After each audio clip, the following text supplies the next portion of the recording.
Hi, I'm Clay Archer, CEO DPC Technology, and today we're going to review the UniFi Protect G4 PTZ and see what all the controversy is all about.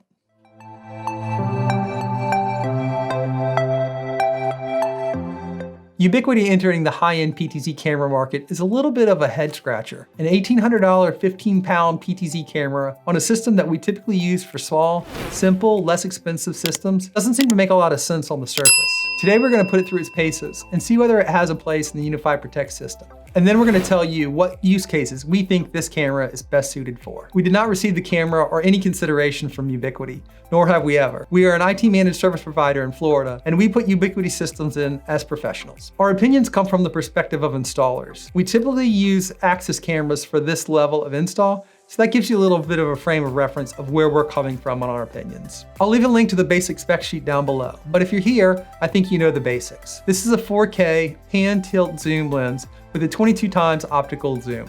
It is designed to only work with the UniFi Protect system, and Ubiquiti recommends that you use it with either a Dream Machine Pro or the unvr. The item came really well packaged in a padded double box. Inside the box are the camera, which is separately bagged, the mounting plate cover, and inside the mounting plate is a nice hardware and toolkit. The mounting instructions and process were really straightforward and took just a few minutes with a drill and the included hardware. In the box is everything you would need to mount it to a wall. I would assume by the build that accessories for other mounting options should be available in the future.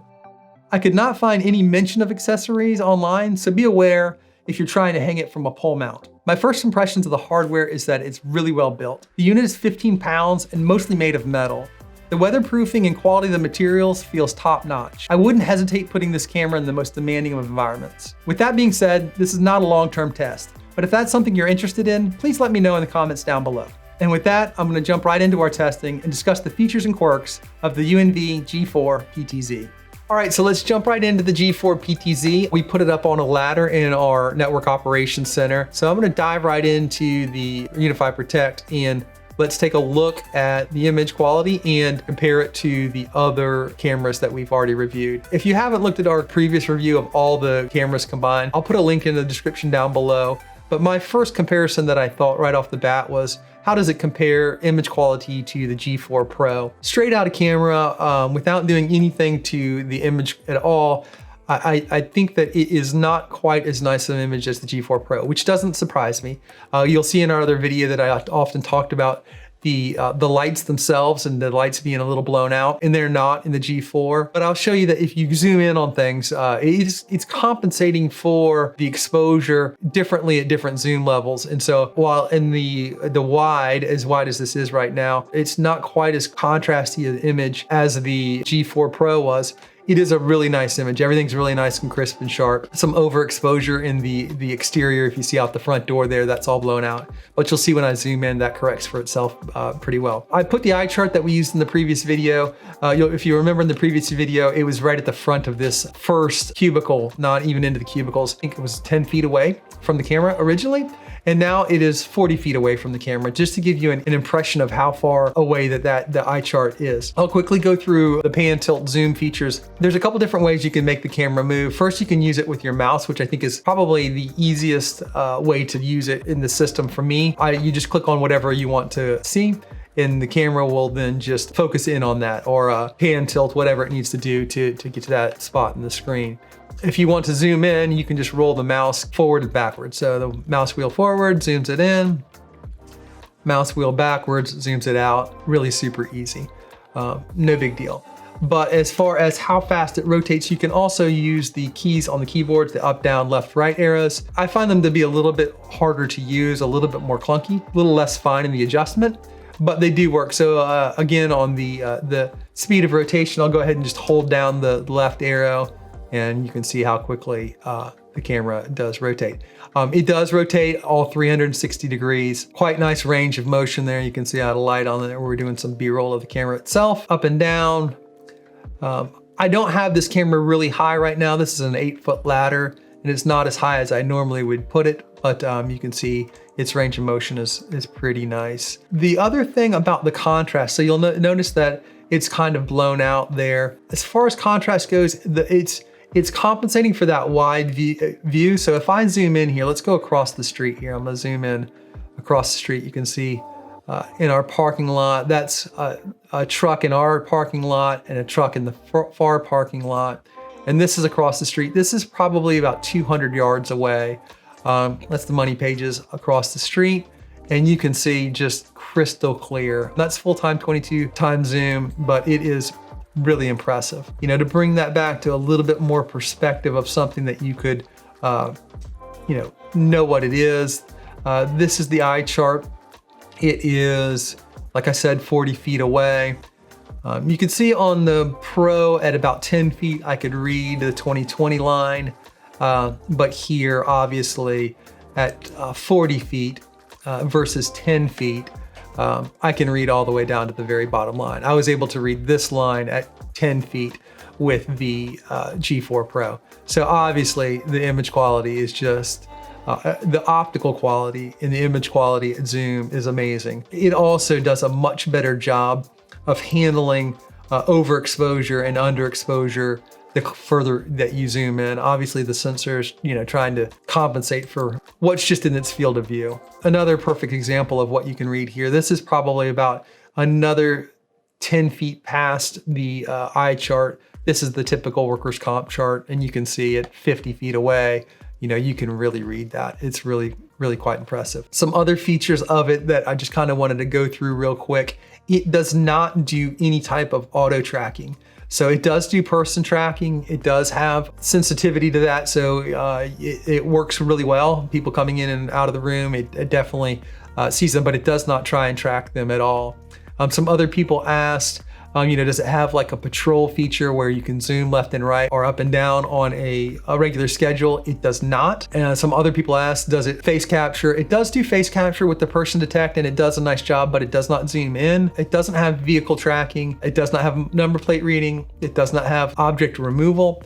It does have zones just like normal. So I'll go in and set up some zones here in a second. I did leave all of the exposure settings just at default. I like the way they come straight out of camera, and I think it's a fairest comparison of the Ubiquiti cameras when you just do it straight out of camera. So the only thing that really is different here in the setup itself or the settings itself is the zoom mode. Everything else is pretty much the same as it is in any other Ubiquiti camera. All right, so in your regular setup screen, the only thing that's additional and changed as well is you have this little pan, tilt, zoom icon, which you can then click. It gives you the buttons, your keypad buttons, so that you can see that you can use those to adjust and zoom. And that really is all that there is there. That's in the setup screen. So I'm gonna go ahead and go done in the setup screen here. Go done again. And let's go back into, we're gonna go into live view again. So in your live view, very similar to what you normally would see, although in the top right corner, you get that same PTZ button. So as it sits until you click that button, you cannot zoom or tilt, but once you do, you have all those features as well. So pretty straightforward, nothing really over the top there. I'm assuming that most people would probably leave it in this mode most of the time and would use it as necessary. But there is no automation of any of those features. So I think that maybe the kind of the strangest feature of this system is that there is no real automation at this point of those features. But you can see if I go into auto detections here on the dashboard that you could see when, I went by Donovan there a couple times real quick, and you can just load those.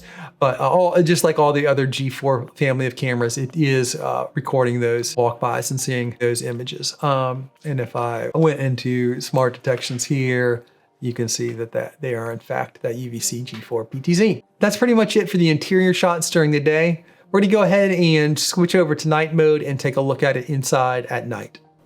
All right, so here we are night 2. I have to admit the first night didn't go so well.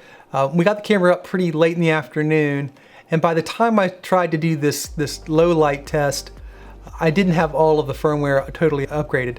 The camera flew right on, install was super easy. Unified Protect just automatically found the camera. The mounting of it was super easy. So I thought we were all just to go. Stayed late, the lights went out, kind of got the room completely dark, and the IR just did not turn on. I turned off the IR on all the other cameras. You can see the camera up in the corner here. It does not have any emitter on.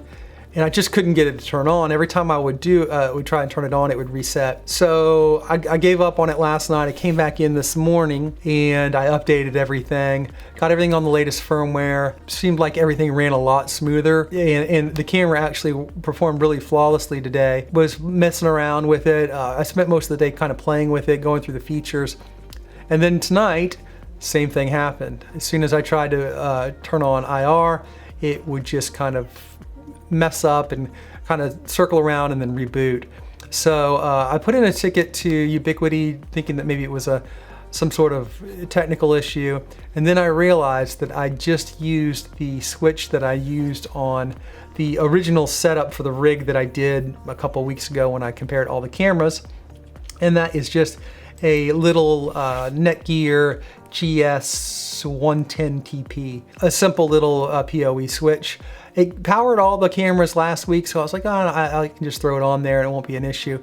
A lot of people ask questions about power, so I swapped that out real quick with a Ubiquiti 16150W, and boom, everything just worked. That was a kind of a rookie mistake on my part, but that does answer the question a lot of people asked of how much power do you need. I really would probably recommend that you use a Ubiquiti powerful switch with it. So anyways, now that it is on, everything fired up, it's running pretty smoothly now. I will say that the latest updates, I updated, today is December 22nd. I updated Protect to 1.16.9. NVR is at 1.3.33. Camera went from 4.30 to 4.32.12. So everything seems to be running pretty smoothly right now. I'm gonna jump in and do a little bit of testing with it in the low light just to kind of show you what it will do. First off, it's a really nice image here. The IR emitters are really bright and you can see everything in the room really nicely. I'll kind of zoom it around here a little bit. A couple of people were asking about how fast does it go around here. I'll do it at night real quick. Just a quick roundabout. And it seems pretty quickly. One thing about that, it's kind of hard to judge where it's going to stop. There's a little bit of a lag there. I find it's a much easier camera to use with the mouse, but you can see in low light, this is a big room. Our building is 100 foot by 100 foot. So if I'm probably about 15 feet into the building here, but I can zoom all the way in to the front door over here. Actually, let's do the eye chart first. This eye chart I put 40 feet away, and you can see once we get focus in here, it's a pretty good image, and it's doing a really good job of solving that and putting enough light on that so that you can really see pretty far in there. You might not be able to see that bottom line, but you might be able to too. It's a really good image. But I'll also show you how far the emitter's going. We have a little glass door between the front area and the knock, and we'll go out to the front door here. And you can see this is probably about 80 feet away, and you can see it does a really nice job of like zooming in far.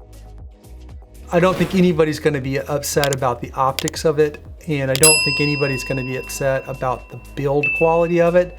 Those are the two things that really strike me as being pretty nice. Let's see something that's there is actually a little bit of a light out there in that front area, so I'll give it something back here in this nook that doesn't have any light. This is all light coming from emitters on the camera itself, and you can see that's probably a good 50 to 60 feet away, and it looks really, really nice. You can actually read that text, and that's just, your regular workers' comp display there. There is a little tiny bit of phantom power in this room. You can see behind the TV there's an HDMI extender that's giving a little bit of light. We'll go straight down this hall. This hall is probably, to the end of this hall is probably 60 feet, 70 feet, but through a glass door. Let's see what it'll do with that reflection of the IR emitter in the glass door. That's the IR emitter itself. This is the end of the hall down here. I'm not doing a very good job of zooming this for you. It does suffer sometimes when you zoom in too far on something that's not in focus. It will do it'll focus on the glass. So interesting enough there, you kind of just back it off a little bit. It'll catch focus on it, and then once you've caught focus on it, this is MG's golf bag down there by the back door. And that's probably a good 55 feet away. And you can see just clear as can be. It's a really good image. That being said, I mean, really honestly, I don't think anybody's gonna complain about these cameras in night mode. I think it does a really good job of casting IR beam a long way. You can see I turned off the IR emitters and the dome cameras in the knock. I don't really like the left-right on the keyboard pan.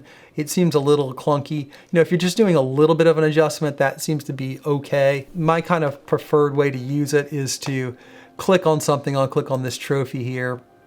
It'll center it up with the mouse, and then the mouse wheel, you can just zoom in, and the zoom just works off the mouse wheel. So, and then you can just make your fine little adjustments. It really is pretty good. I'm pretty happy with that, but you can see at night, you can really, I mean, it's pretty impressive. Once it grabs focus, it's pretty impressive. That's a little tiny, probably 4-inch tall little trophy there. So that's it at night. All right, so we've got the PTZ outside. It's up on a ladder. I'm gonna do the same as I did last time, and I'm gonna kind of do this in the most challenging of daytime lighting conditions. The sun is low in the sky. It is 4:17 on a winter day. The sun is setting early here. You can see I've got this set up in a display here where it is got the G4 PTZ, the G4 Bullet, and the G4 Pro. And so I'm going to go into the PTZ and I'll try and get that kind of looking a little bit similar to where we have the G4 Pro. I find that using the buttons, again, it's easier to use the mouse than it is the button. So I'm gonna go down there and you can get a little bit of a one-to-one comparison, make sure I'm all the way out, of the PTZ to the G4 Pro. G4 Pro is just so wide, it's very easy to see how well that performs. I also think, you know, just quite honestly, the G4 Pro zoomed out does a much better job of handling the harsh lighting. And just in general, I think it's a really good image on the G4 Pro. The optics of the G4 PTZ, I think, are better suited for the zoom. They do some amazing things, but just in its widest aperture setting, the G4 Pro is just a smidge better looking quality. Obviously, it doesn't have the optics that the G4 zoom does. So let's go ahead and get into some of the zoom features here real quick. Obviously, we're outside here, really challenging lighting conditions. I'm gonna go ahead. In your main view, obviously, you can just click on the PTZ button here and it will give you the ability to zoom in. So I'm gonna click where I wanna zoom in, and then I'm just gonna roll the mouse button forward again like I did inside. And we'll see what it looks like all the way zoomed in here at Money Pages. And you can see Money Pages is probably about 75 yards, 75 meters across the road there. It's a long way away, and that's a big sign, but it really does look very, very nice. Let's see if we can get to another vehicle. Let's just see a vehicle in the parking lot here. And if you wanted to see a license plate or something along those lines, you can see, especially when it zooms in, man, that the optics are just unbelievable. One other just side mention here, I find that the PTZ features work the best and are the snappiest on the iPad iOS. I'll throw a little overlay here. I did this a little earlier of zooming in on the Toyota symbol here on the front of the car, and the ability to get way in on it. Really super impressive. The iOS app is just really super snappy. I'm really impressed with it. So sometimes I have noticed, as you just saw right there, it will kind of get stuck sometimes, and I have to go down here and click the button to where I want it to be. Not very often, but it does do it every so often. And that is on the in the Unifi Protect on the desktop. I haven't seen that happen on either my phone or on my iPad. The phone app is really snappy as well, but I find the iPad one is the best. I'll zoom in here on Live South real quick. That's quite a distance away. That's probably over 100 yards away, and you can see it's quite impressive. One other thing I do like on the iPad is you get this 2x digital zoom, which is kind of nice if you just want to punch in that little extra bit, and you don't really have that same option here unless you're in the camera mode itself, not in the view mode. Again, 360, no problem here. Go ahead and do that. I also find, again, I know I've said this a few times, that using the keypad's a little more quirky. And obviously you're not going to use the iOS device to control it very often, but it's almost instantaneous on the iOS device, and it's not the same through the Protect software on the PC. I'm gonna do one more zoom in. I'm gonna go, this is probably a couple hundred yards away here. I'll go way off here in the distance. But you can see, challenging lighting conditions, a lot of shadows, there's a lot of contrast here. This really has no trouble whatsoever dealing with these conditions. And that's a good 200, and that might even be 250 yards away. It's a long way away, and that's still a really good image. The real downfall here, and no shocker, is that there just aren't the automated features. It would be great to have like a patrol feature where it could just kind of track this, or maybe on an automated basis. It really is though. The image quality and the build of it is really nice. It just doesn't have those features yet. And maybe that's something that Ubiquiti plans to add further on down the line. I wouldn't be surprised if they did. The underlying hardware here, it would certainly be able to handle it. And I don't see why they wouldn't add it in the future. And with that, we'll wait for it to get dark and we'll do a quick review of the IR features of the PTZ camera outside. All right, so here we are at night. I went ahead and shut off the IR on the G4 Pro, just so that all the IR in the parking lot, it should be coming from the PTZ camera.